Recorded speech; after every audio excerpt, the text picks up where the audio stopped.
Hi everyone and welcome back to another video. So getting default photos failed to upload error on Etsy can prevent you from publishing or editing listings, stopping your products from going live.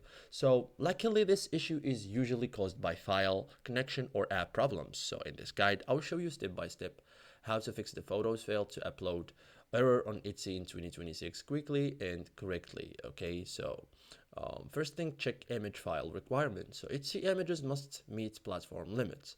Recommended like formats, JPG or PNG, size under 10 megabytes, resolution 2000 pixels plus wide.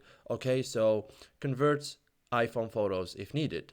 So converts image formats. So iPhone photos often upload as HEIC, so which may fail to fix on iPhone. So open photo, share, save as JPEG, or screenshots image and upload screenshots. Okay.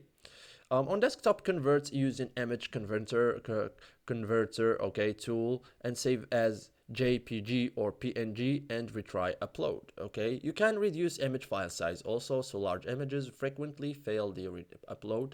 So quick fixes like resize image slightly, compress picture, export at high quality. Okay, so keep files under 5 or 8 for best success. Okay, you can also check internet connections to upload interruptions cause failure. Okay, so try switch Wi-Fi to mobile data, restart router, move closer to signal, retry upload. Okay, so stable internet is essential. Okay, so thank you guys for watching this video and see you in the next tutorial.